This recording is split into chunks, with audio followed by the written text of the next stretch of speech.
Mildred Carter had always belonged to the land. For more than 8 decades, she had walked the same soil, watched the same horizon, and tended to the same fields in rural Nebraska. The Carter farm, nestled between 2 lonely hills and bordered by an old barbed wire fence, had been in her family for generations. The white farmhouse with the chipped green shutters had stood through storms, droughts, and the slow passage of time, its walls filled with echoes of laughter, argument, and whispered prayers. Her late husband, George, had died 10 years ago after a long battle with emphysema. That loss had peeled away a layer of her world. She never got back. In the years that followed, the farmhouse grew quieter. First, the kids stopped visiting as often. Then the neighbors moved away or passed on. By the time her son Travis relocated to Chicago, the only daily sounds left were the creak of the windmill and the distant hum of highway trucks. Still, Mildred stayed. She fed the chickens every morning, even when they stopped laying. She pulled weeds in the garden, even when her knees ached like fire. She talked to George sometimes, aloud when no one was listening. Her son called once a month, sometimes less, always rushed, always busy. "How's the weather out there, Mom? You should really think about assisted living. You know, there's a nice senior home just 30 minutes outside the city." Mildred always smiled through the phone. "I'm fine, honey. Just fine." But that summer, something changed. Travis showed up. It was unexpected. A sleek black car rolling down the gravel driveway like a misplaced artifact from another world. He stepped out in khakis and a blue polo, sunglasses perched on his head, and a nervous smile tugging at his lips. He hugged her, but it was brief, the kind of hug you give an obligation, not a person. He brought groceries, stayed the night, and spent most of the time on his phone. Mildred cooked roast chicken with garden carrots. Travis poked at it, distracted. On the second morning, they sat on the porch. The sun was just beginning to light the fields, golden light brushing the tops of the corn stalks. Travis cleared his throat. "Mom," he began, "it's time. You can't stay here alone anymore." Mildred didn't speak. She sipped her tea slowly, letting the warmth fill the silence he'd cracked open. "I found a place," he continued, "just outside of Evanston. It's nice, clean, safe. They have nurses, activities, a little garden. You'll make friends." She looked at him, not with anger, but with something far more cutting, sadness. "This is my home," she said softly. "I know, but it's not safe anymore. You fell last winter and didn't tell anyone. You stopped going to church. The neighbors are all gone, Mom. You're isolated. I have my routines. That's not the same as having people." For a moment, neither of them spoke. The only sound was the rustling of leaves and the warm breeze. Then Travis stood. "I'm sorry, Mom.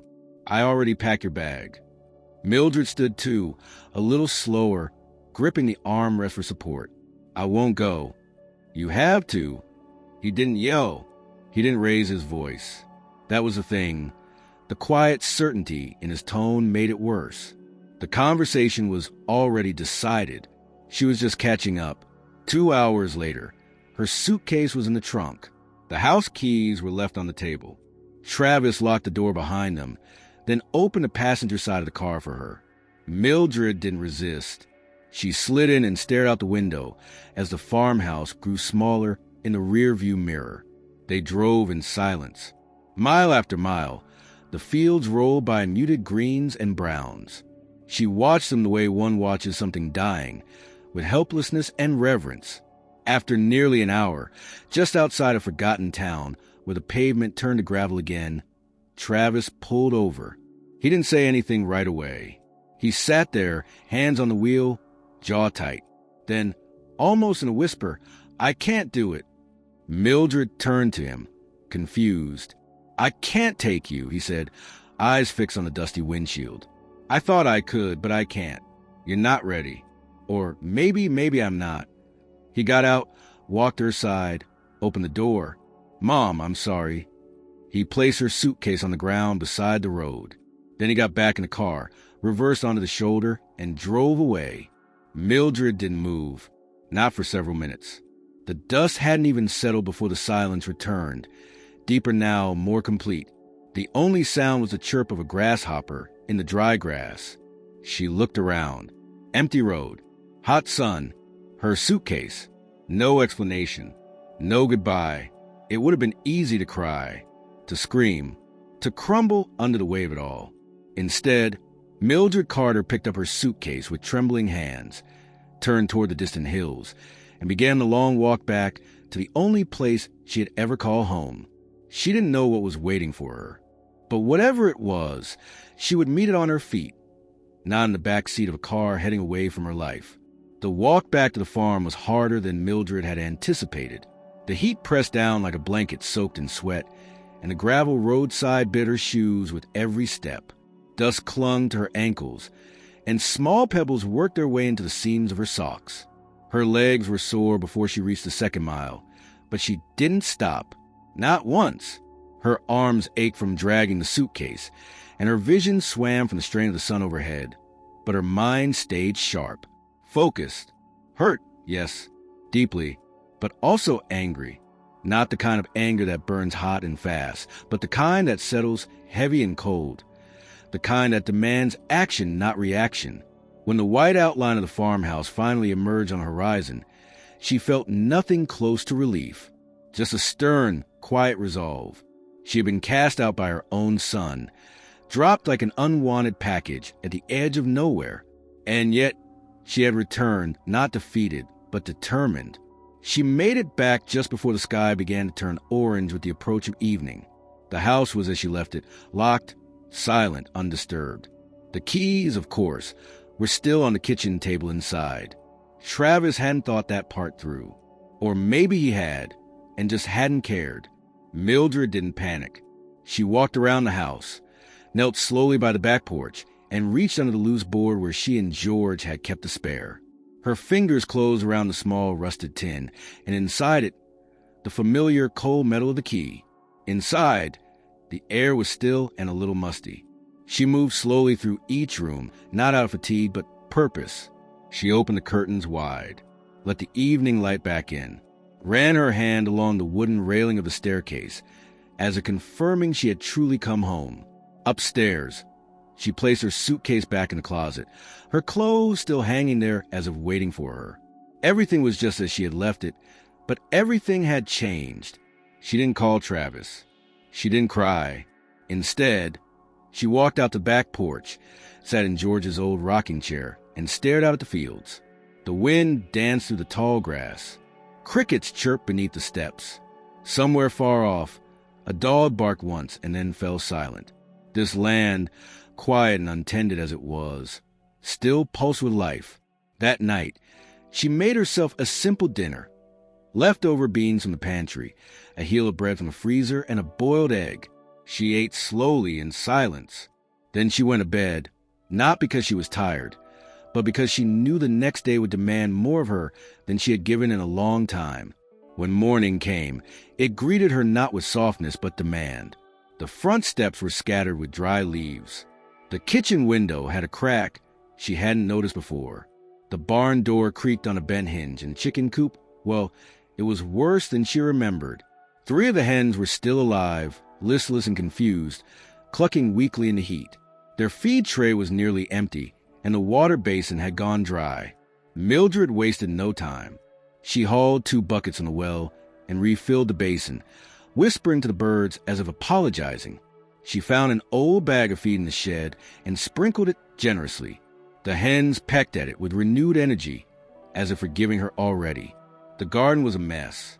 Weeds had clawed their way between every row, choking out the carrots, hiding the tomatoes, and twisting around the beans until the plants barely stood upright. But the soil was still good. She could feel it in her fingers as she knelt and pulled the first stubborn clump of grass. The earth gave way like it was waiting for her to come back.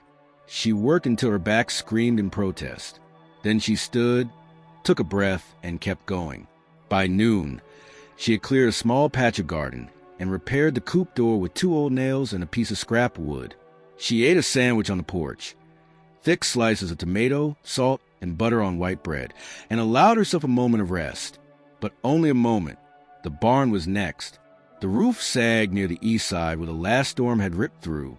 She climbed the ladder carefully, checked the beams, and made a mental list of what she'd need. Hammer, nails, maybe some scrap tin. The list grew longer than her energy allowed, but she didn't feel discouraged. The land wasn't dead. It was just waiting. And so was she. That evening, after a hot bath and another small meal, she sat with her sewing kit by the window, patching an old pair of gloves. The house creaked in familiar ways. The wind slid along the siding like a whisper. Mildred looked around and, for the first time in days, allowed herself a small smile. She was not leaving. Not now. Not until this place was whole again, or as whole as it could be. The next few days passed in a rhythm she hadn't felt in years. Each morning brought new work. Small victories. A pile of weeds cleared. A gate mended. An egg collected. At night, her body ached in that satisfying way hard work brings. She found a kind of peace in the motion, even as her heart still carried the weight of Travis's decision. She didn't understand what had driven him to that moment. Was it fear? Guilt? Resentment? She had raised him here. After all, this land had once been his playground, these fields his kingdom. How had it turned into a burden he couldn't bear? On the fourth day, a car passed by slowly on the road, the first in a while. Mildred stood on the porch, watching as it crawled to a stop. The driver reversed, the tires crunching over gravel. Then the door opened. A young woman stepped out, tall, with sun-bleached jeans and a backpack slung over one shoulder. She looked around, then up at the house, shielding her eyes from the glare. "Hi," she called out, a little uncertain. "Excuse me, ma'am, do you live here?" Mildred stayed still for a moment, then nodded slowly. "I do. I'm Ava," the girl said, walking closer but keeping a respectful distance. "I'm a student at the university in Lincoln. I'm doing a summer project on sustainable farming, and I saw your place a few days ago when I passed through. I was wondering if you might talk to me about the farm, your experience. It doesn't have to be formal." Mildred studied her. There was something honest in the girl's posture, nervous maybe, but not rehearsed. No clipboard, no sales pitch. "I'm not much of an interview," Mildred replied, her voice a little rough from disuse. "That's okay," Ava smiled. "Honestly, I just love to hear your story. And I can help out too, if you need a hand with anything." Mildred thought for a moment, then gestured toward the porch. "There's lemonade in the fridge. Glasses are on the top shelf." Ava's eyes lit up. She jogged inside, returning a minute later with 2 glasses. They sat together, sipping in silence for a while, the old and the young, strangers separated by time, but joined by something else entirely, the land beneath them, perhaps, or the quiet understanding that some stories are better told with dirt still on your hands. The sun dipped lower as they talked, about the soil, the seasons, the smell of rain on dry earth.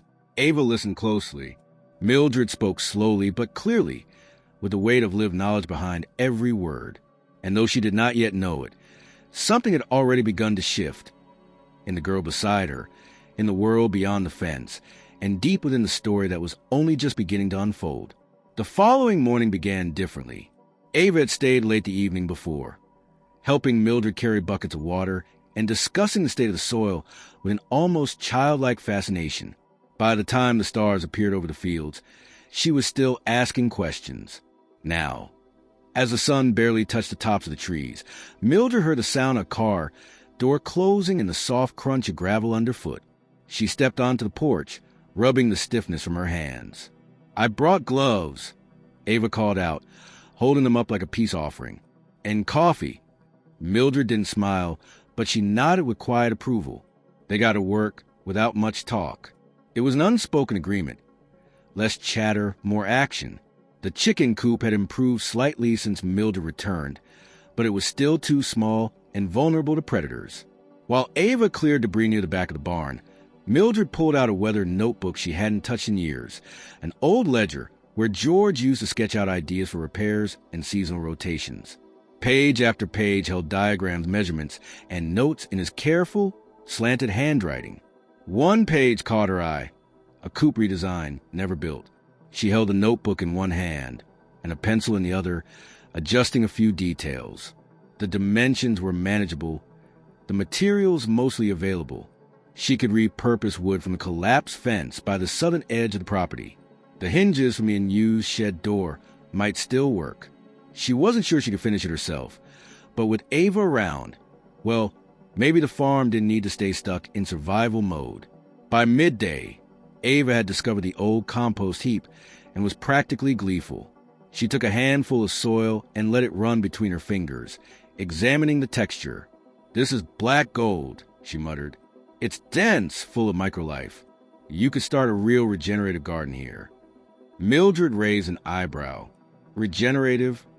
"Yeah, it's a system that gives back to the soil, like crop rotation, but with more layers.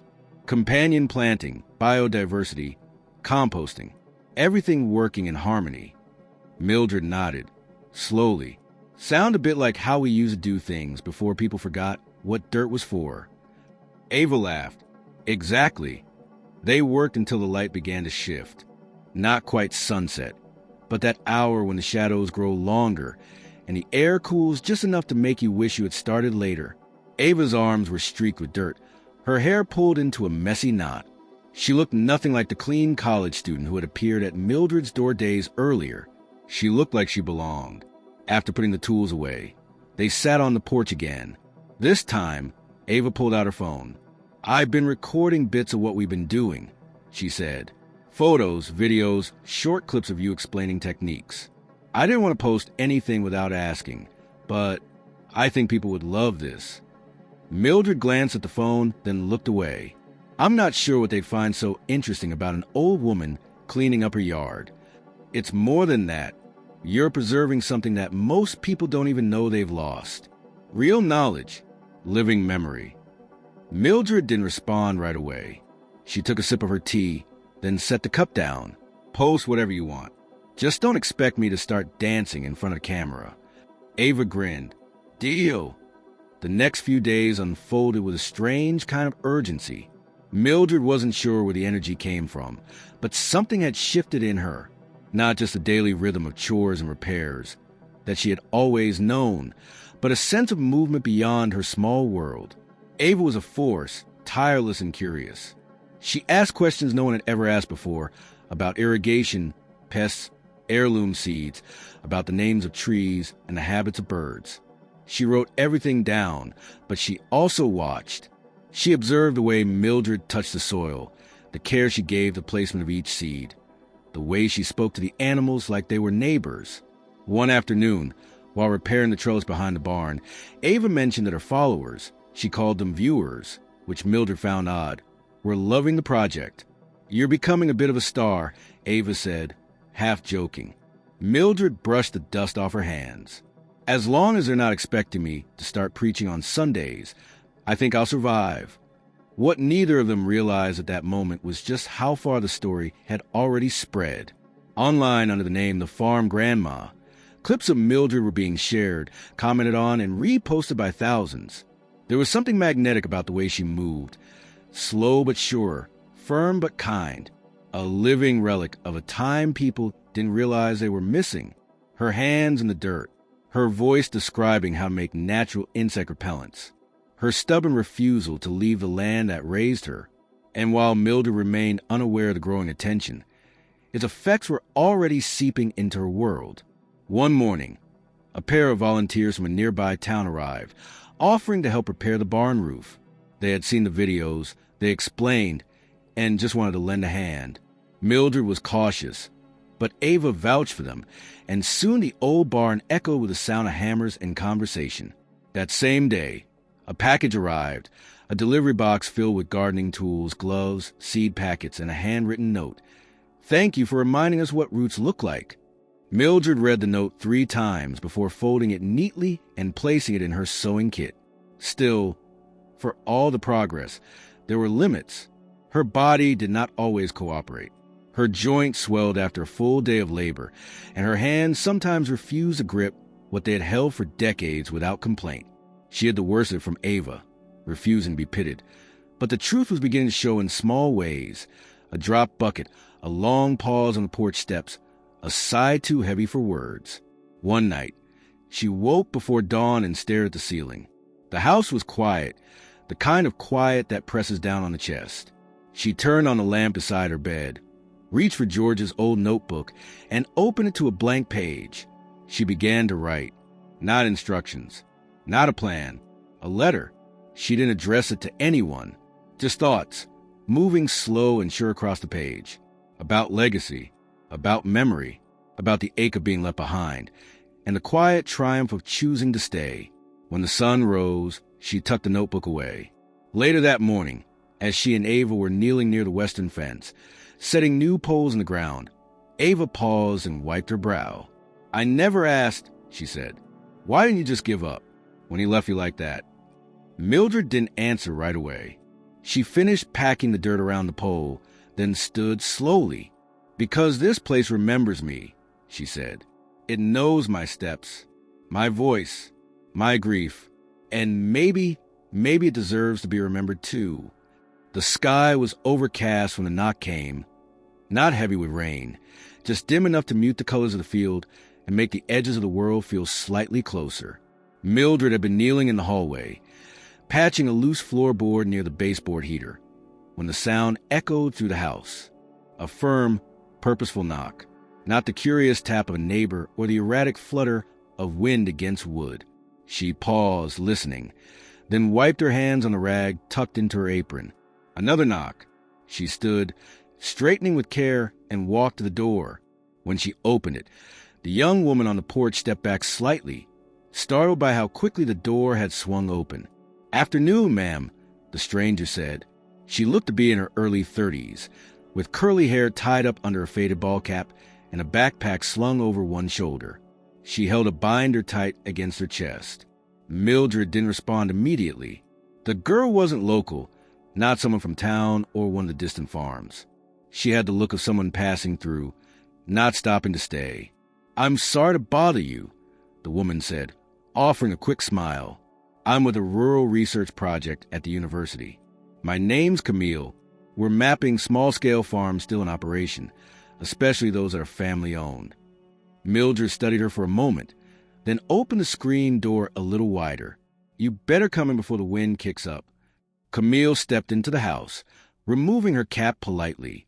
Her eyes scanned the space, the old wooden banister, the floral curtains, the smell of fresh bread and soil that lingered in the air. She didn't say anything about it, but Mildred noticed the appreciation in her face. People from the city always carried a certain look when they stepped into a home that hadn't been updated since before they were born. It wasn't judgment. It was almost envy, the quiet kind. They sat at the kitchen table. Mildred poured 2 cups of coffee, black and hot, and set a small plate of buttered cornbread between them. Camille opened her binder, revealing printed maps, forms, and what looked like data collection sheets. "You're not with Ava, are you?" Mildred asked, setting her cup down.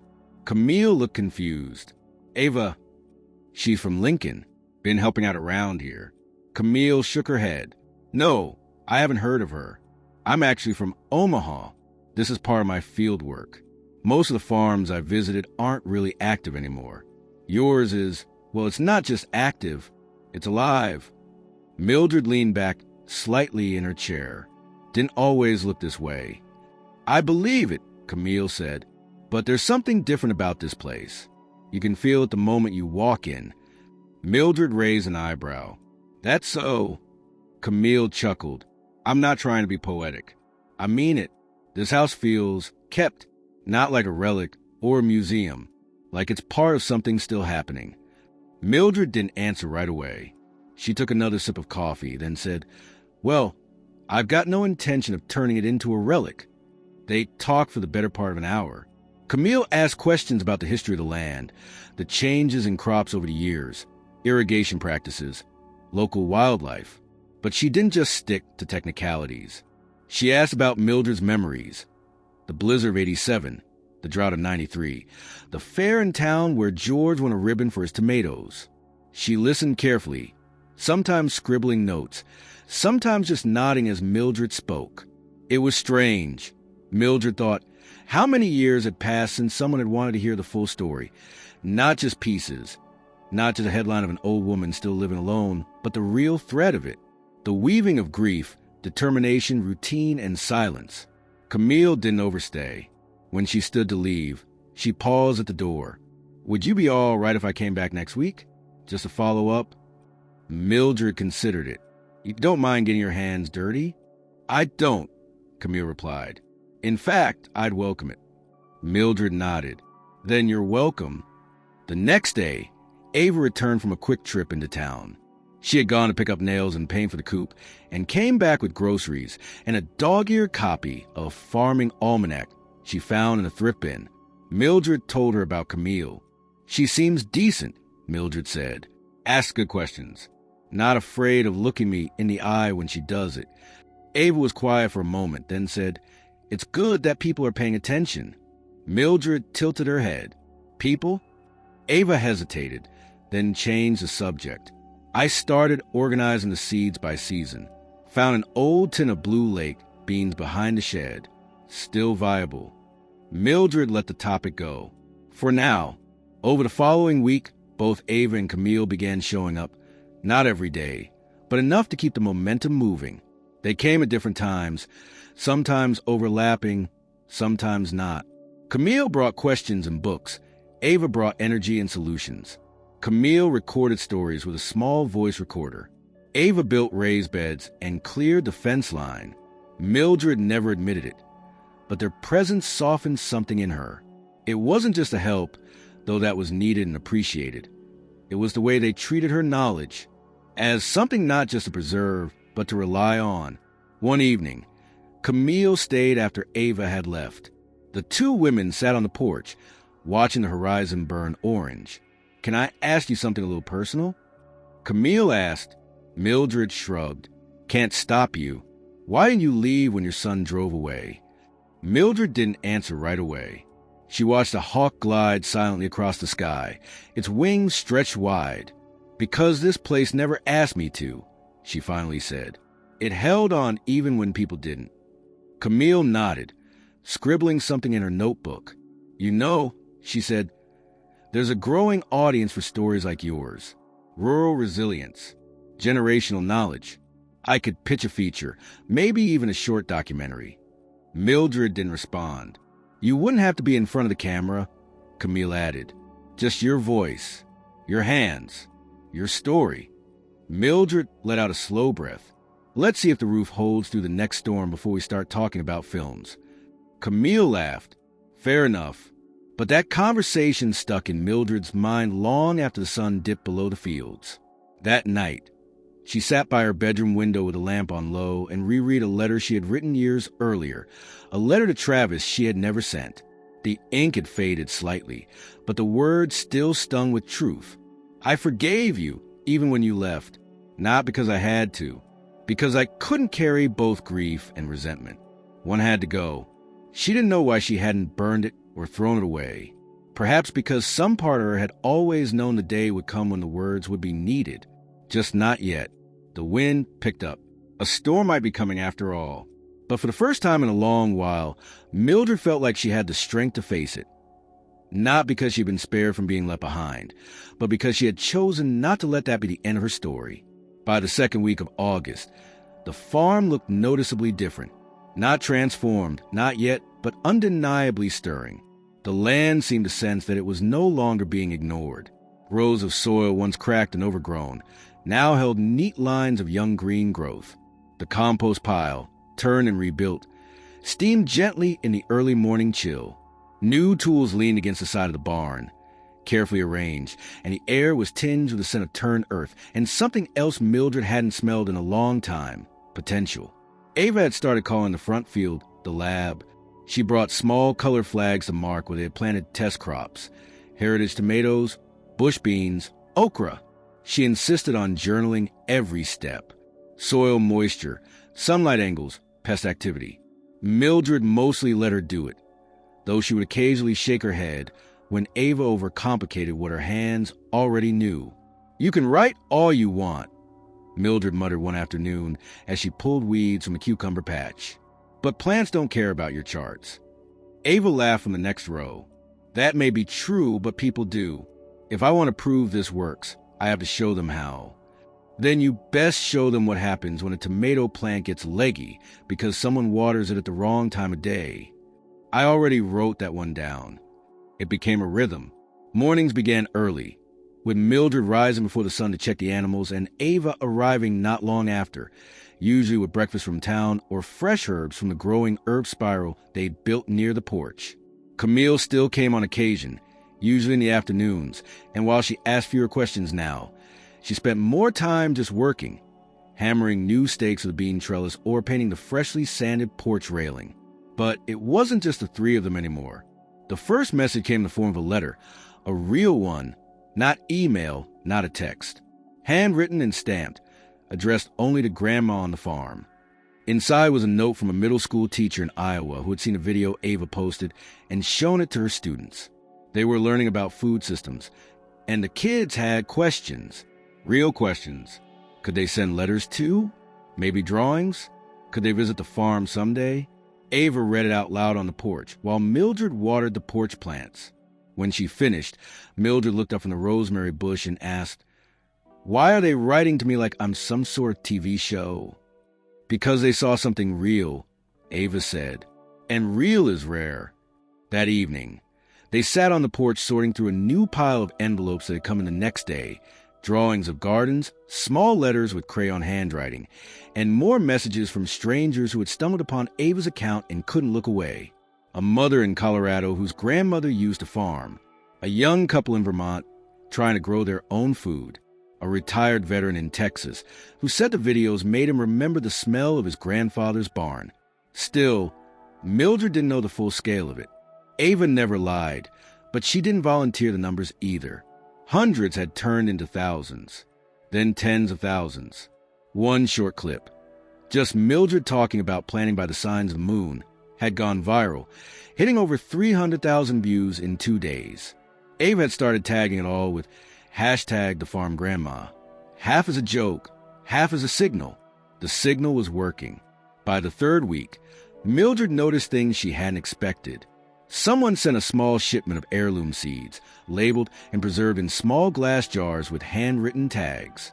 Another box arrived with work gloves in assorted sizes, gardening books, and a wide-brimmed straw hat with a stitch message on the inside. Keep growing. Mildred didn't say much about the packages. She would look at them, touch them, maybe let her fingers rest on a folded note, and then quietly put them away or use them without comment. But Ava could see the shift, a softening in the shoulders, a lingering pause before opening the next box, a longer gaze out over the field before going back inside. There were changes inside the house, too. The pantry, once bare and forgotten, was now organized and full of ingredients Mildred hadn't used in years. Dried beans, whole grain flour, jars of dried herbs they'd begun preserving. The kitchen took on a new rhythm.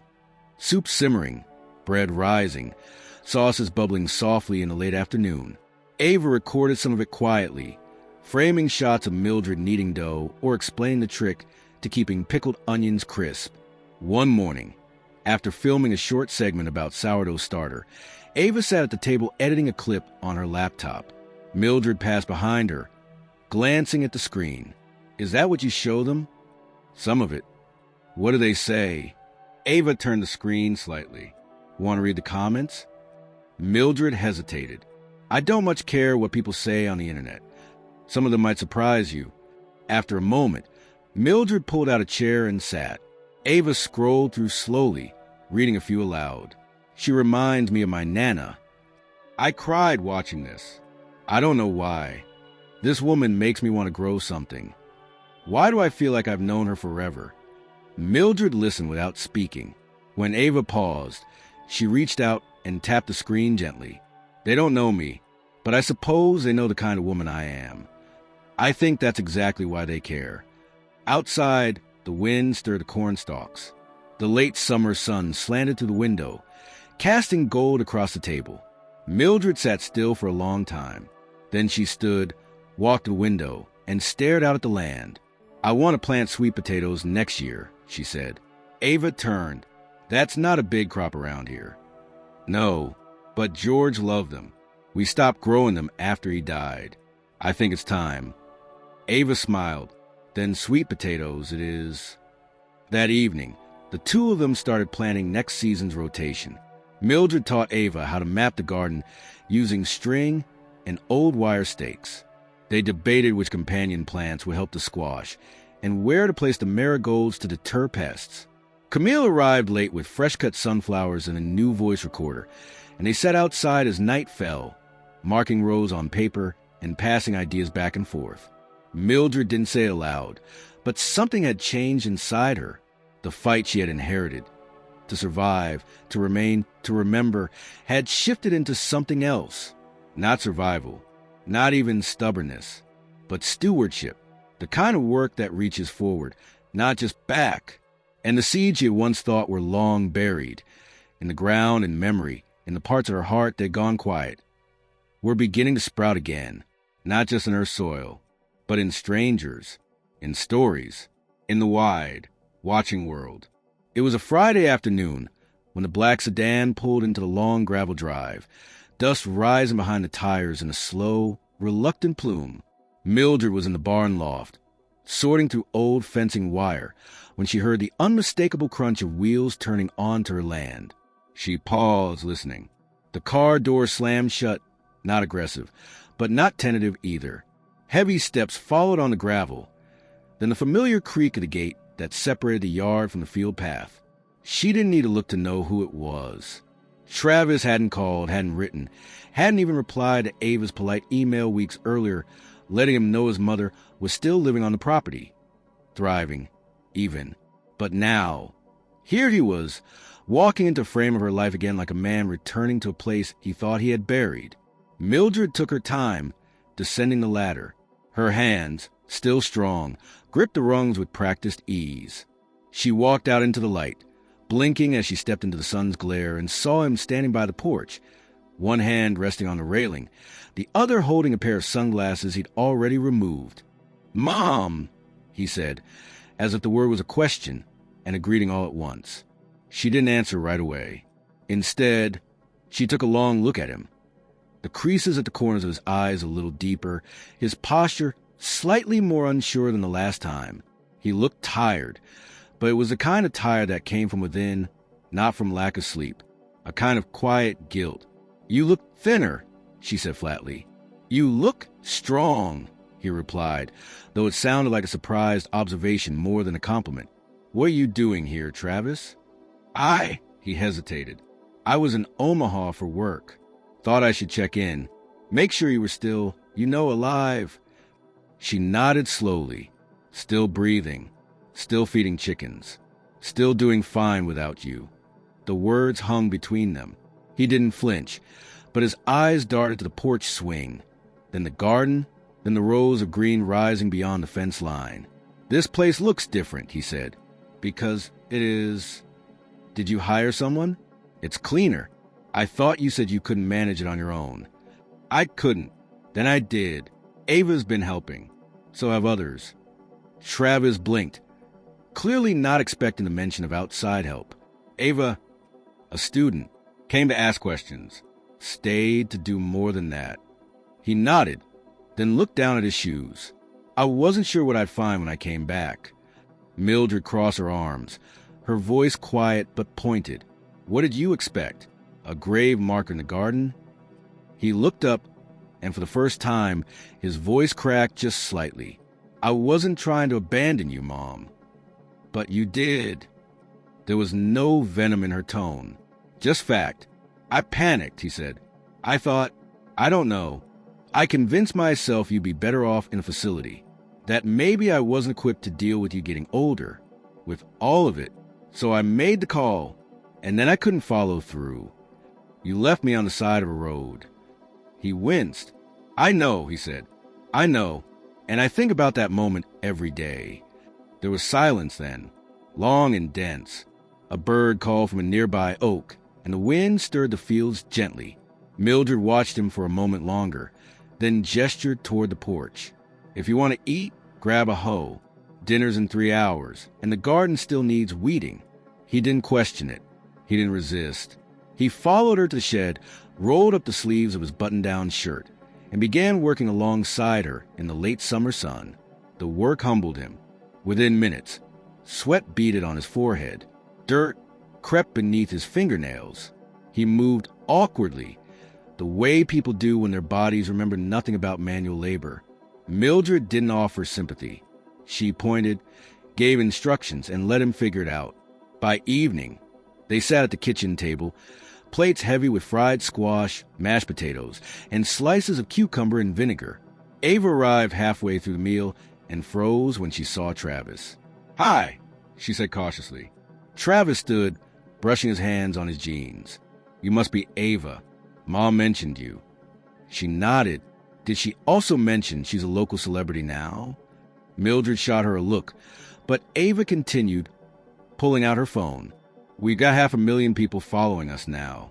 They're watching everything, the planting, the building, even your mom's tips on canning." Travis looked stunned. "You're serious?" "She's internet famous," Ava said, smiling. "People are calling her Farm Grandma. You should see the comments." Mildred stood and began clearing dishes. "That's enough of that." Travis followed her into the kitchen, helping to rinse plates. "So all this time, you've been building something? While I thought you were falling apart." Mildred handed him a dish towel, "Because you didn't stick around to see the difference." "I'm seeing it now." "Are you?" That night, Travis stayed in his old room. He didn't ask. He just climbed the stairs and opened the door, dust rising as the hinges creaked. The bed was still made. His high school trophies still lined the shelf. A few photos of his father hung on the wall, slightly faded but undisturbed. He lay awake for a long time, listening to the sounds of the house. The groan of the beams, the occasional cluck from the coop outside, the soft hum of the windmill spinning. Downstairs, Mildred sat with Ava on the porch. "Do you think he's really here to make amends?" Ava asked. Mildred stared out into the dark field, her voice low. "I think he's here because something scared him, and he came back to measure what he lost." Ava didn't respond. She didn't need to. The next day, Travis stayed, not out of obligation, but curiosity. He followed Mildred into the barn, helped unload hay, repaired a torn section of fence with Ava. He met 2 of the neighbors who stopped by to drop off a batch of jam and asked about the videos.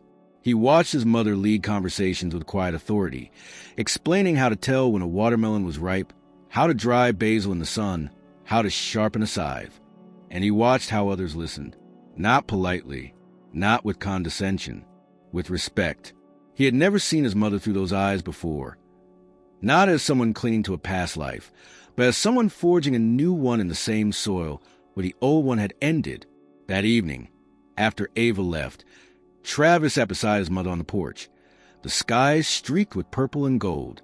"You don't need me here," he said. "No," she replied, "but I'm not going to turn you away either. I don't deserve that." "Maybe not, but grace isn't something you wait around to deserve." He nodded slowly, then reached into his jacket pocket and pulled out a folded envelope. "I wrote this the night I left you on the road," he said. "Never sent it. Didn't think it would matter." Mildred took it, but didn't open it. She stared at the fields instead. "I'm not ready to read it," she said. "I understand."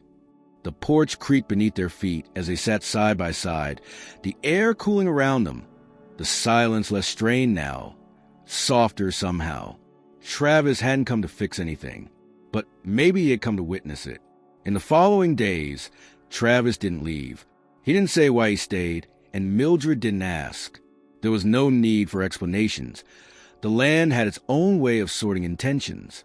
Each morning, he emerged from the old bedroom, sleeves rolled, hair mussed from sleep, a little less out of place than the day before. He didn't take phone calls on the porch or disappear into emails. His phone sat untouched on the windowsill for hours at a time, collecting dust like everything else that had once seemed urgent. He wasn't graceful in the fields. He worked slower than Ava, less precisely than Camille. His posture, so used to conference rooms and car seats, didn't lend itself well to long hours with a hoe or the backbreaking rhythm of lifting feed sacks. But he didn't complain. He listened, watched, and when Mildred gave him a task, he took it without comment. The neighbors noticed his presence almost immediately. One by one, They stopped by with excuses that were barely disguised: an extra batch of sweet corn, a question about compost, a story about how they once knew his father. They were curious, skeptical.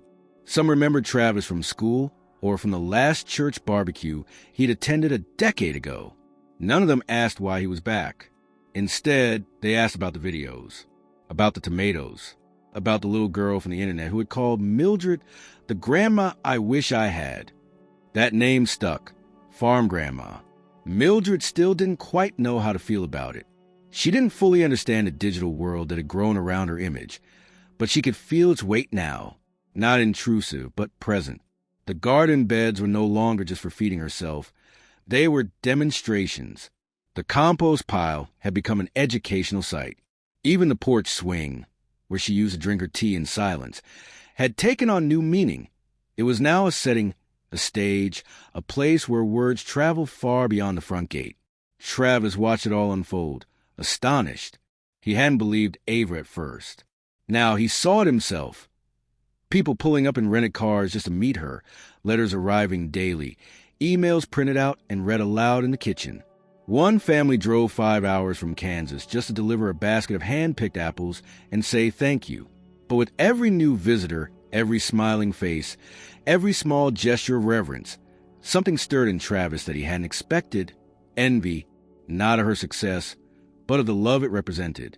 She had been left behind, and yet here she was, more respected, more admired, more necessary than he had ever seen her in all his years of life. People who had never known her name 6 months ago were now speaking it with a kind of affection he couldn't quite understand. And in that affection, he saw a reflection of his own failure. Not as a son, but as a man who had once believed that value came from distance, from achieving, from escaping, from outgrowing the past. But his mother hadn't escaped anything.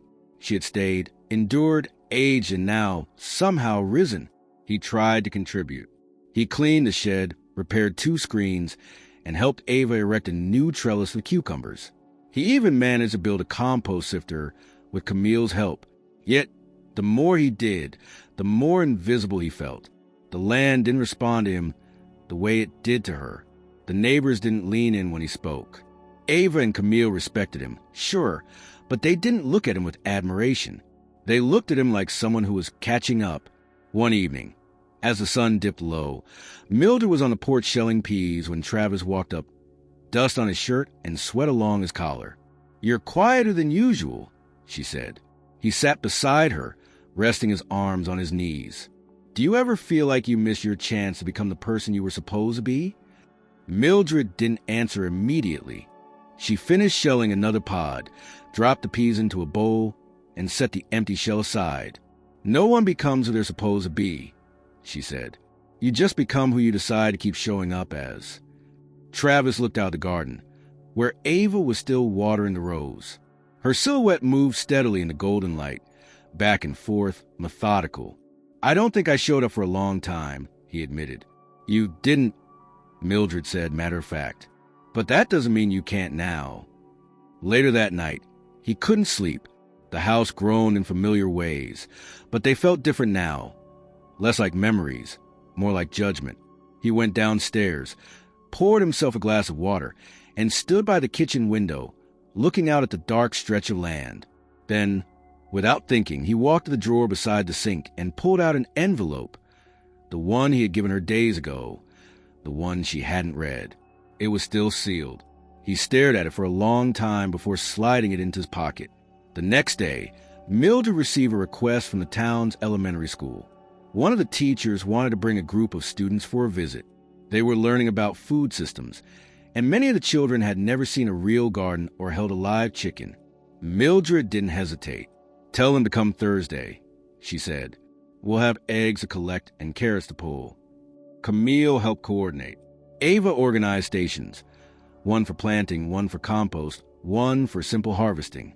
Travis offered to handle logistics, parking, water stations, safety precautions, but Ava gently redirected him toward assisting with the planting area. "It's where you'll be most useful," she said.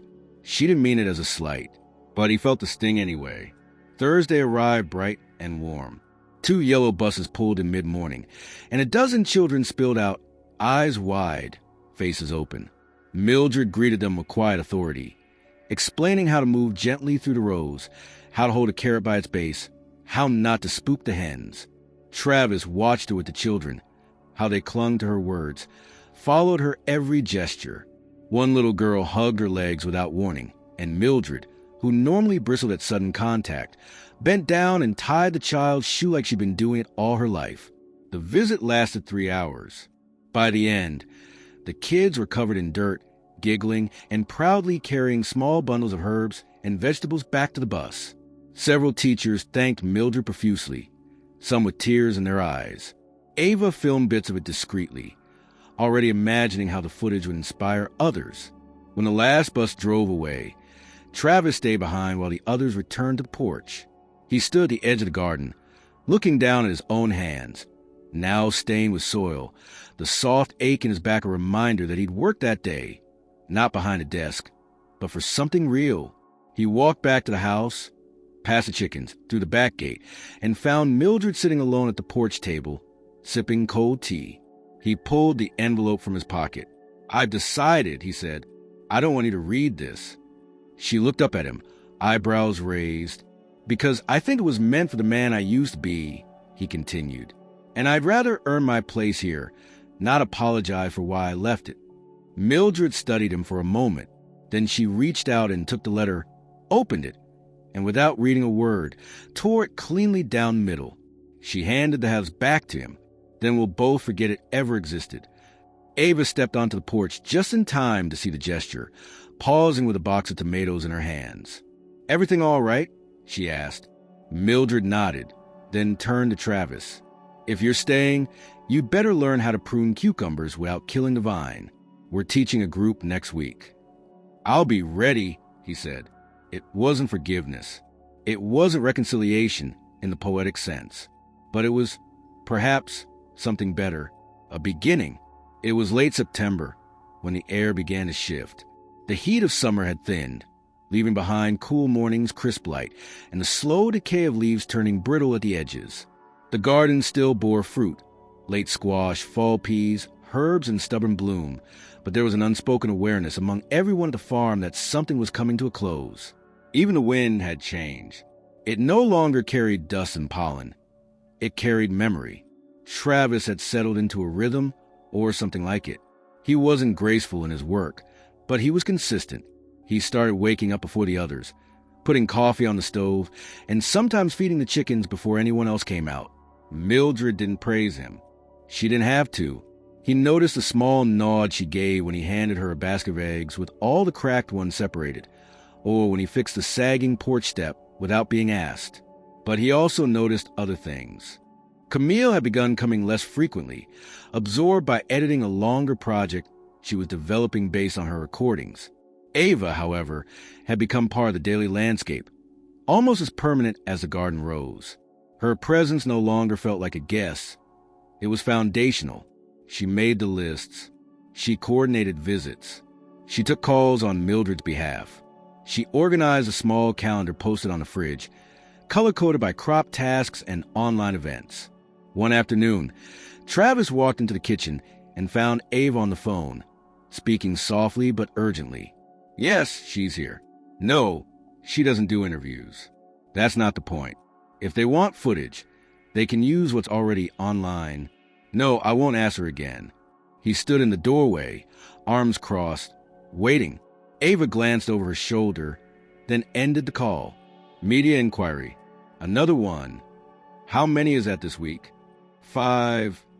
Travis walked to the table, pulled out a chair, and sat across from her. "Do you ever feel like all this is moving too fast?"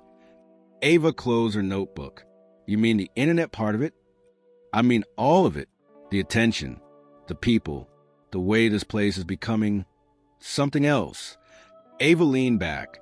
This place didn't become something else. People just finally noticed what it's always been. He didn't argue. He couldn't. But there was something in the way she said it that made him feel like an outsider again. Like he had returned to something that had already begun without him. Later that evening, while Ava and Mildred worked on labeling jars of preserved okra, Travis walked the perimeter of the property alone. The fields were quiet, and the wind had picked up slightly, scattering leaves across the eastern fence line. He passed the old silo, the tool shed, the broken gate near the back edge of the property that no one had gotten around to fixing.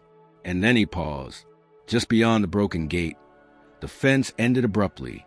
It marked the boundary of the property his father had divided decades ago, a technicality in the paperwork that granted Travis legal ownership of a small portion of the eastern field. He hadn't thought about it in years. But now, standing there with his boots pressed into the earth, he felt the weight of it differently. He pulled out his phone. It wasn't a long call. The man on the other end, Greg Ames, a local real estate agent Mildred had once referred to as the Smiling Vulture, sounded surprised at first, then intrigued. He offered to send over the documents. It's still zoned agricultural, Greg said. But with what's happening out there now, tourism, social media interest, there might be options. Travis hung up without giving a final answer. The next day, Ava found him standing near the same fence line with a measuring tape in hand. "What are you doing out here?" she asked. "Just getting a sense of the land." She squinted at him. "You're measuring it." He didn't respond. Ava stepped closer. "You're not thinking about selling it, are you?" "I'm exploring options." You know what this place means to her. "It's my land, too." Ava's voice was calm, but tight. "You really think now is the time to cash in? After everything?" Travis turned to face her. "You think I owe her the rest of my life because I came back and worked a few weeks in the dirt? I've been here. I've tried. But I'm not like you. I don't want to spend the rest of my life on this farm, being someone else's nostalgia project." Ava stepped back, stunned. "I'm not here out of nostalgia," she said.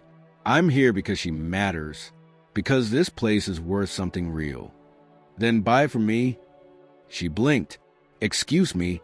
You heard me. You know I can't afford that." "Then maybe you should stop telling me what to do with my property." Ava didn't say anything else. She turned and walked away, her footsteps sharp against the packed soil. That evening, Mildred noticed the silence. Neither Ava nor Travis spoke much at dinner. The mood had shifted. Something tense lingered in the air. Mildred didn't ask. She didn't have to. She'd lived too many seasons not to feel when the sky was about to change. 2 mornings later, she found a small sign staked into the edge of the eastern field. "Auction this way." It was handwritten in bold black ink, nailed to a wooden post just past the broken gate. She stood there for a long time, the morning breeze lifting the hem of her housecoat. Then she walked back to the porch, slow and deliberate, and waited for Travis to emerge from the house. When he did, she didn't raise her voice. "You're selling the land." He rubbed the back of his neck. "It's not the whole farm, just the part that's mine. You never wanted this land. You left it behind. I have the right." Mildred's voice was ice. "This isn't about rights." He didn't reply. "You looked around," she continued, "and instead of seeing something alive, you saw an opportunity." "You think I don't see the value?" he snapped. "I do. That's exactly why I'm selling it." But when he walked back inside, Mildred was there waiting. "You're not selling," she said. "No." She nodded once. "Why?" He paused. "Because I realize this land doesn't belong to me. Not really. It never did. I just inherited the responsibility of remembering why it matters." Later that night, Ava found the letter on the kitchen table. It had been returned, unfolded, with one new line added at the bottom in Travis's handwriting. "Thank you for loving me even when I gave you nothing to love." She didn't show it to Mildred. She didn't need to. Some things, once returned, belonged to silence. The morning after the letter had returned to the kitchen table, the house felt quieter than usual. Not empty, never that, but still, as if the land itself was pausing to listen. Travis had started taking morning walks before breakfast, a habit that seemed to calm him. Mildred didn't ask where he went. She knew that kind of solitude had its own purpose, one she couldn't understand after years of early risings, pacing between the garden and the fields while the rest of the world still slept. On that particular morning, it was Ava who found the sign. She was collecting eggs near the barn when she noticed the shape of it, half hidden behind a low hedge at the eastern boundary where the grass grew too tall and the fence sagged inward. It was old plywood, hammered into the earth with a rusted stake, the kind you might overlook at a glance. But the bold black paint stood out plainly against the wood. Auction this way. The same words as before, except this one wasn't hand-painted like the sign Travis had removed weeks ago. This one had the sharp, calculated lettering of a company's branding, printed, sealed, and recently staked. Below the main text in smaller red letters was a date and a company name, Langston Rural Realty. And beneath that, the parcel code matching the eastern field. Ava crouched in the grass and stared at the sign for a long moment, her chest tightening. She stood slowly and yanked it out of the ground, the metal post groaning as the soil gave way. Then she walked back to the house without a word, gripping the sign like a weapon. Inside, Mildred was canning apples. The soft clink of jars echoed through the kitchen. She glanced up at Ava as she entered, her expression unchanging. "Where did you find that?" she asked. "Far edge of the eastern field. Someone else is trying to sell it." Mildred took a deep breath, then set her ladle down gently. "I suppose Greg Ames got tired of waiting." Ava placed the sign against the wall, then turned to face her. "What do we do now?" Mildred didn't answer right away. Instead, she removed her apron, folded it over the back of the chair, and sat down. They won't stop with signs. If it's on the market, they'll advertise it online, hold viewings, make offers. I expect there's already interest. I thought Travis changed his mind. Mildred nodded. He did, but that doesn't undo what he set in motion. Later that day, Travis returned from town with a bag of seed catalogs and a new set of gloves. Ava met him on the porch, the sign leaning conspicuously against the doorframe. "Is this yours?" she asked sharply. He stopped, then dropped the bag on the table. "No," he said, "but I know where it came from." "They're moving ahead with the auction," she said. "I didn't authorize it. You made the call. They don't need your blessing anymore." Travis looked away, jaw tight. Mildred stepped out onto the porch, drying her hands with a dish towel. She studied his face for a moment before speaking. "How long until the auction?" He hesitated. "October 15th. 3 weeks. "Then we don't have time to be angry," she said. "We have to act." Ava sat down beside her, already pulling out her phone. "I can post about it. Let people know what's happening. They followed every step of this journey. We'll ask them to help take the next one." Travis frowned. "You want to crowdsource the land?" "Not want," Ava said. "Have to." He glanced at Mildred. "And you're all right with that?" She didn't hesitate. "This land has always been held by hands, not banks. If people want to help put it back where it belongs, I'll let them." The campaign launched that night. Ava recorded a short video on the porch. No music, no filters, just Mildred sitting in her rocking chair, the setting sun casting long shadows across her face. She spoke simply. "I'm not asking for charity. I'm not asking for sympathy. I'm asking for help keeping something alive. This land has grown food, raised children, buried love, and held grief for generations. And now, a piece of it is being auctioned off because someone forgot what it means to stay. If you believe in preserving places like this, places that teach, feed, and remember, help us buy back." Within hours, the video spread. By morning, the donation page had over 20,000 views. By the second day, it had doubled. Letters came. Messages poured in. Mildred stepped forward, closer than she had in days. "Then you understand nothing." For the first time, Travis didn't have a response.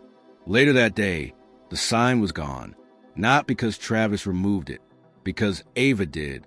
Without asking, she threw it into the burn pile behind the barn and didn't look back. The silence between Mildred and Travis lingered longer than either expected. After the confrontation at the eastern field, something unspoken settled in the air. It wasn't quite anger. It had matured past that. It was disappointment, tinged with something quieter and harder to dislodge. Disillusionment. Ava's presence became even more deliberate.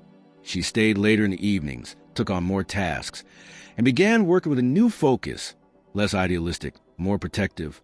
Camille returned midweek to check in on the filming schedule, but even she could sense the tension.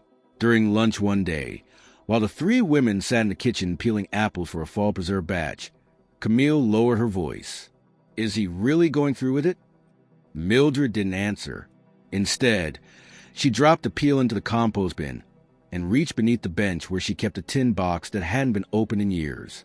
She pulled it out, brushed off the dust, and opened the lid. Inside were clippings, some old photos, yellowed articles, and at the very bottom, a folded envelope with handwriting faded to sepia. She held it in her hand for a moment, pressing her thumb along the sealed edge. I wrote this the winter after George died, she said. Travis had just moved to Chicago. I hadn't heard from him in almost 4 months. Ava and Camille stopped what they were doing. I was angry at first, but when the anger passed, all that was left was this quiet ache, like part of the house had been hollowed out and no one noticed. She opened the letter carefully. The paper crackled like old leaves. I told him I forgave him. Even then, I told him that sometimes people don't run away from you. They run away from who they think they are when they're near you. Ava's voice was barely audible. Did you ever send it? No. I thought he wasn't ready. Do you think he is now? Mildred didn't respond. She folded the letter again, this time slower, more thoughtfully. Then she handed it to Ava. You decide. Ava looked at the envelope in her hands. The weight of it felt disproportionate to its size. Years compressed into paper, love restrained by pride. She placed it gently into her coat pocket, unsure what she would do. The next afternoon, Travis wasn't at the farm. He left early in the morning without saying where he was going, returning only after dark, covered in the city's dust. His absence wasn't noticed. It was felt. The others worked around it. The farm moved on. That night, as Mildred sat alone on the porch, Ava approached her quietly. I gave it to him, she said. Mildred didn't turn. How? I left it in his room. On his pillow. There was a long pause. He hasn't said anything, Ava added. He will, Mildred said softly. Or he won't. Either way, it's out of me now. Meanwhile, Travis sat in his room holding the letter, its edges soft with age, the ink a little smudged in places. He read it once, then again. Then he read it aloud, as if hearing her voice would make it real. I forgive you, not because you asked, but because I want peace inside this house, even if it comes only through the words I write and never send. The word struck somewhere deep, not like a blow, but like a revelation, quiet and steady. For the first time since returning, he began to understand what he'd truly left behind. Not just land or obligation, but the kind of unspoken love that required no performance. The kind that lingered even when unacknowledged. The next morning, something in his behavior shifted. He didn't say anything about the letter, didn't reference it, didn't bring it up, but he moved with less resistance. He cleaned the coop without being asked. He joined Ava in checking the irrigation lines. And when Camille asked to film a brief interview with Mildred for her documentary, he offered to handle the camera. As the interview wrapped, Mildred stood in the middle of the garden, hands stained with earth, wind pushing her silver hair from her face. Everything here is temporary, she said. The rose, the rain, the hand that work it. But the care you give to a piece of land, that stays. Even when no one's looking. Even when your name is forgotten. Camille turned the camera off and stood in silence. Ava wiped her hands on her jeans. Travis, behind the lens, didn't move, not even to blink. That evening, Travis sat at the kitchen table, staring at a map of the property. The deed he had requested from the county office lay beside it, along with the real estate agent's card.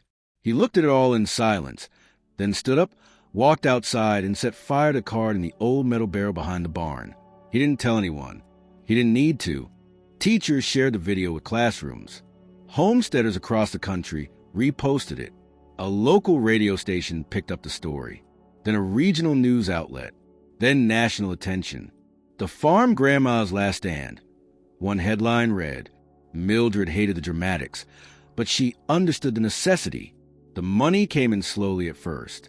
$20, $50, $100, from people in cities she'd never heard of, from young parents, retirees, single mothers, veterans. Many included notes. I grew up on land like yours. My grandma taught me how to shell peas. We can't let them take this away. By the end of the first week, the campaign had raised just under $40,000, enough for a down payment, but not enough to guarantee the sale. Greg Ames called Travis the following morning. I see the media got hold of your little story, he said. Cute, but we've already scheduled the preview tours. If someone makes a high enough bid, it's out of your hands. Mildred took the phone from Travis's hand mid-call. You're not welcome on my property, she said calmly. Greg chuckled. It's not all your property. Not yet. Then she hung up. The tension grew with each passing day. Travis offered to buy the land himself, take out a loan, reverse the sale, but Mildred refused. This isn't about fixing what you broke, she told him. It's about teaching people how to hold what matters. You had your chance. Let them have theirs. Ava stayed up late every night updating the donation page, posting progress updates, answering messages. She barely slept. Camille returned to film more footage, interviews with locals, volunteers, Mildred herself. And on the last Sunday before the auction, the farm filled with visitors. People came from neighboring counties. From hours away, dozens arrived, some to donate in person, some to work, some just to be there, to stand on the soil, to listen, to say they'd seen it before it changed. Mildred stood at the center of it all, calm as ever. She wasn't just trying to save the land. She was proving what land meant when people remembered how to care for it.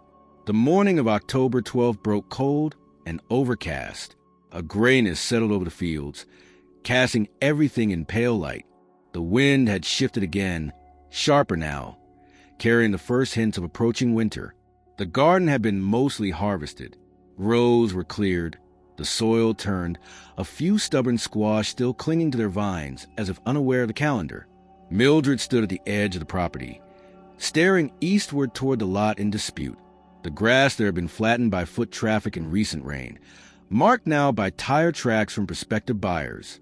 Nothing about the field looked different. Same old fence, same patchy earth, but something intangible had shifted. It felt watched, and not by neighbors, by strangers. She turned and walked back toward the house, her hands buried deep in the pockets of her coat. Inside, Ava sat hunched over her laptop at the kitchen table, face tight with concentration. The donation tracker blinked on the screen. $73,000 raised. A miracle by any measure, but still sure the amount needed to stop the auction completely. We have less than 3 days, Ava said without looking up. I've messaged every major platform I can. I've emailed 3 journalists. Camille's documentary clip went live this morning, and it's already getting traction. Mildred poured a cup of tea. What kind of traction? She clipped the interview where you said land remembers. That's the line people are quoting. Mildred nodded slowly. People remember, too, if you give them a reason. At that moment, Travis entered the kitchen holding a small box of items he retrieved from town, printer ink envelopes, and, unexpectedly, a stack of postcards. What are those? Ava asked. Travis set them on the table. Local print shop had some made. Volunteers are writing them to donors. Thought it might be a good way to say thanks. Ava flipped one over. On the front was a photograph of the farmhouse. Taken at dusk, the windows glowing with amber light. She didn't say anything, but Mildred noticed a shift in her shoulders. Gratitude, quiet and unsentimental. The doorbell rang. They weren't expecting anyone. Camille had gone back to Lincoln. No deliveries were scheduled. Ava opened the door to find a man standing in a dark overcoat, holding a portfolio and clipboard. His car was parked on the side of the road, a black SUV with a logo on the side, Langston Rural Realty. I'm looking for Travis Carter, the man said. Ava didn't answer. Travis stepped forward. That's me. I'm here to confirm the schedule for the property preview tomorrow afternoon. The buyer wants to walk the field again before the auction. We'll need access around noon. Travis didn't move. There won't be a preview. The man lifted his clipboard. I'm afraid it's already been approved. We have a signed agreement with your agent. Withdraw it, Travis said. You'll need to do that in writing. If you want to risk breach of contract. Mildred stepped into the doorway. "There won't be a preview," she said firmly, "and there won't be an auction." The man looked between them, clearly irritated. "If that's your position, I'll note it, but understand that a no-show could carry legal consequences." "Tell your buyer the land is no longer available," Travis replied. As the man turned and walked back to his car, Ava shut the door behind him and leaned against it. "Did you mean that?" she asked. Travis nodded. "I'll find a way to cover the rest. Loan if I have to. You've all done enough." "No," Mildred said. "Let the campaign finish. Let them be part of this." But it wasn't just about the money anymore. That evening, something happened that no one expected. Ava received a direct message from a journalist in New York. A producer for a popular news segment had seen the short documentary clip and wanted to interview Mildred live. Not a scripted piece, not a heavily edited profile, a live feature. "I told them you don't do media," Ava said carefully. Mildred stirred a pot of soup without turning. "And they want you to reconsider. It would air nationally. Prime time. Why now?" "Because the video's been shared over 1,000,000 times." Mildred set the spoon down. "I'm not a story," she said. "I'm a woman trying to keep her land. That's why they want to talk to you." Travis walked into the kitchen just as Ava finished speaking. "Mom," he said quietly, "you don't have to be anything for them, but if your voice helps people understand what this place means, what any place like it means, it might be worth the discomfort." She looked at him. For once, he wasn't trying to fix anything. He was offering her something. A choice. "I'll speak," she said, "but only if it's from here." The network agreed. The next day, they sent a remote team, just one camera, a mic, and a producer who barely said 3 words. They set up on the porch just after dawn, the lights soft and golden. Mildred sat in her rocking chair, wearing a clean work shirt and her old denim jacket. No makeup, no script, just the weight of years behind her voice. The host appeared on a screen beside her, smiling in the way media people do. "Mrs. Carter," she began, "you've captured the hearts of America. What do you want people to understand about what's happening on your farm?" Mildred didn't hesitate. "I want them to understand that land isn't just dirt. It's memory. It's family. It's the stories we don't write down. I've lived here for over 80 years. Buried a husband here. Raised a son here. Watched storms tear through the fields and still planted the next season." She paused, then continued. "When someone tries to take a piece of that and sell it off like it's just another patch of ground, they're not just taking earth. They're taking roots. And roots don't regrow in just any soil." The broadcast lasted 6 minutes. By the time the segment ended, the donation page had crashed from traffic. When it came back online an hour later, it had doubled. By nightfall, the goal had been met. Not just met, exceeded. $126,000 raised. The auction was canceled the following morning. Langston Realty issued a statement claiming a mutual understanding had been reached with the property owners. Mildred didn't celebrate. She walked the field alone at sunrise, touched the fence post where the auction sign had once stood, and placed a single stone at its base. A marker, not of battle, but resolve. Inside the house, Ava updated the campaign page with one final post. "We did it. You did it. The land stays in her hands. Forever." And across the country, people who had never set foot on that soil wept for a woman they would never meet. The announcement came on a cold morning in late October, with the sky the color tin and the trees nearly bare. The fundraiser had ended. The land was secure. The news outlets had moved on to newer stories. But on the Carter farm, the work had only just begun. Mildred stood at the center of the living room, an old legal pad in her hand.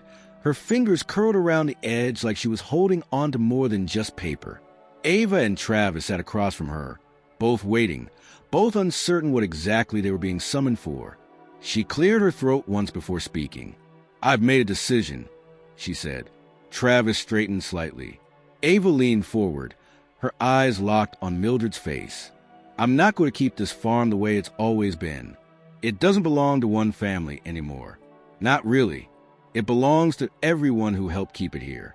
And if I've learned anything these past months, it's that people want something to believe in, something real, something that holds. She set the legal pad on the table. The top page read, in block letters, "The Carter Community Farm Project. I want to turn this place into a teaching center. A working farm. Yes, but also a space where people can come to learn how to grow food, how to live with the land, how to remember." Ava blinked. "You mean workshops?" "And apprenticeships, guest instructors, school visits, maybe even retreats down the line. I want to make it official. Nonprofit status. A board, not just my voice, but chorus of voices who know what this land can teach." Travis was quiet for a long moment. "You're giving away," he said, not accusing, just trying to understand. "I'm giving it purpose," she replied. He nodded slowly. "What do you need from us?" "I want you both to be part of it. Not because you owe me, because you understand what it costs to keep this place alive.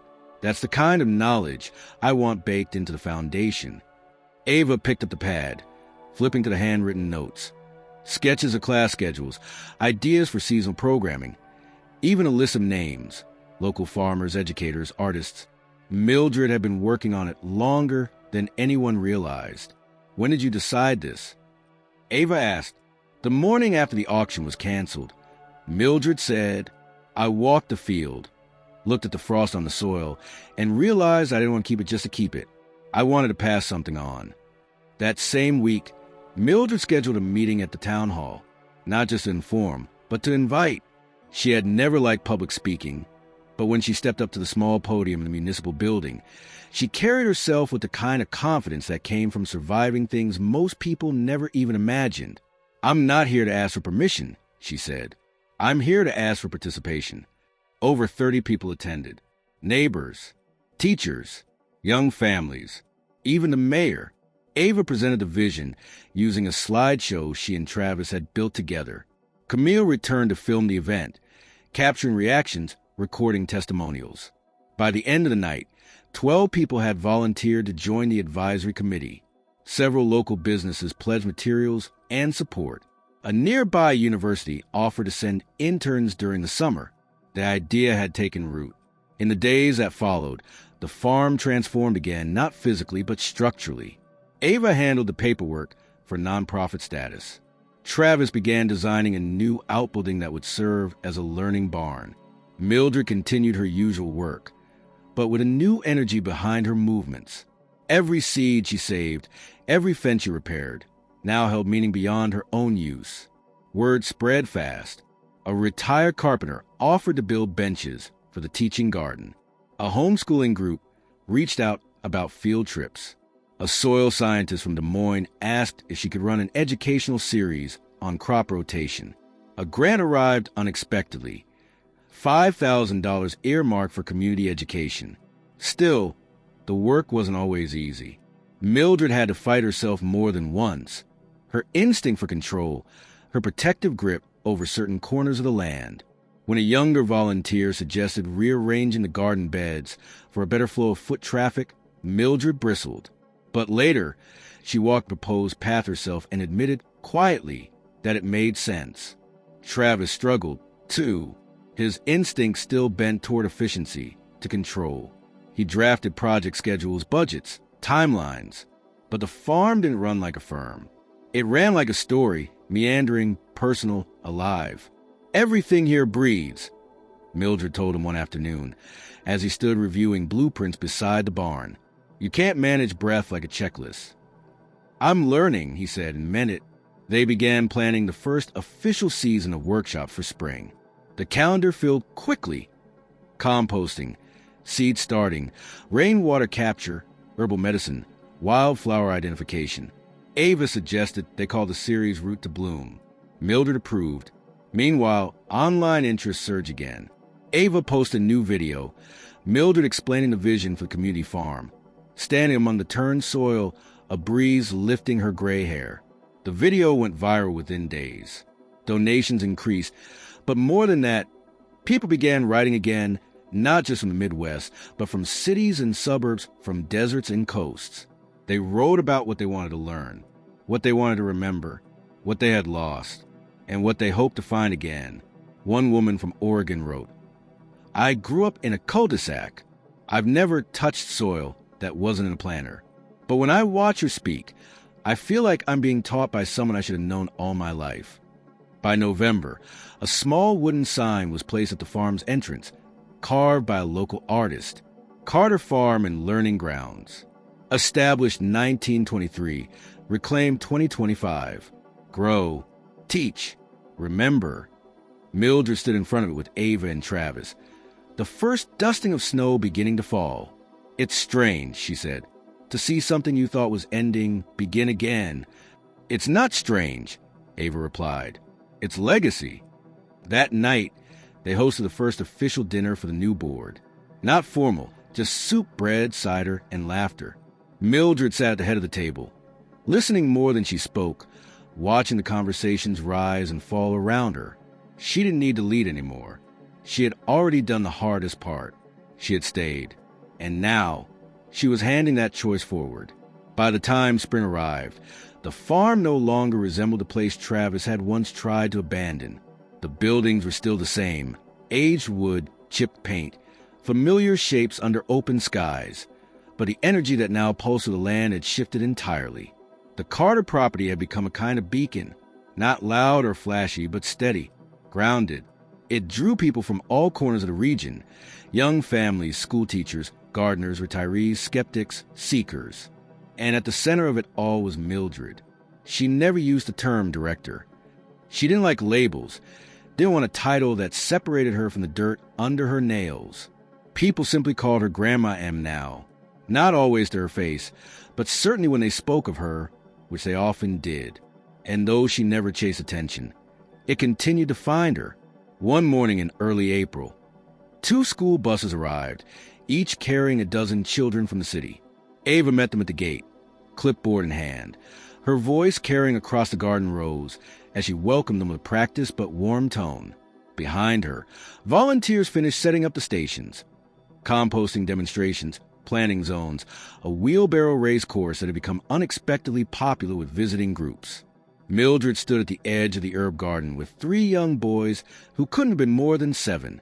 She knelt beside them, pressing their hands gently into the soil. "See that?" she said, lifting a small clump of earth to her palm. "It's not just dirt. It's alive. There's a whole world under your feet." The boys looked closer, eyes wide. "I don't see anything," one whispered. "You will," Mildred replied. "Give it time." She handed them seeds, showed them how deep to press, how to water just enough. Around her, the sound of voices filled the air, laughing, learning, asking. She watched each child with a patience that came from knowing time would do the rest. It always did. Later that day, Travis gave a talk to a group of teenagers about basic tool repair. He spoke in a tone different from before, less corporate, more grounded. His hands, once in use of labor, now moved confidently across the workbench. He used stories, not just instructions. And every so often, he looked toward the house, toward his mother, and paused with a quiet kind of reverence. The biggest shift, however, was not in Travis or Ava or the new buildings or the number of visitors. It was in how the community began to take ownership of what had started as a single woman's refusal to leave her land. Local teachers volunteered to run weekend science sessions. A beekeeper from 2 towns over installed hives and offered open-air classes. An herbalist donated time and supplies to build a medicinal garden on the south side of the house. A retired chef began teaching kids how to cook what they harvested. A mural slowly began to take shape on the side of the barn. Images of hands in soil, children planting seeds, and in the center, a likeness of Mildred drawn from one of Ava's early photographs. She didn't like seeing her face on the wall, but she didn't fight it either. "It's not about me," she told Ava one evening. "It's about what I refuse to let go of." Ava smiled, brushing dirt from her sleeves. "You can say that, but you were the reason." Mildred looked out over the fields, where rows of spring green shimmered in the breeze. "No," she said, "the reason is the soil. I just listened to it longer than most." Travis approached then, holding a stack of new flyers for the summer series of classes. He'd added a note to the top, in honor of Mildred Carter's stewardship and strength. She read it, then shook her head. "Take my name off," she said. "Put the farms." "But..." "No, in honor of... I'm still here. The land's still here. This is a memorial." He smiled, tucking the flyers back under his arm. "Fair enough." As the sun set, a small group of visitors stayed behind, helping to clean up and prepare for the next day. Ava sat on the porch steps, brushing mud from her boots, when a girl about 10 years old approached her, holding a small notebook. "Can I ask her something?" the girl said, pointing to Mildred. "She's tired." Ava replied gently, "Can it wait until tomorrow?" "I just want to know how she learned all this stuff." Ava looked toward Mildred, who sat on the porch rocking slowly, a warm cup in her hands, the evening light touching her face like an old friend. "She didn't learn it all at once," Ava said.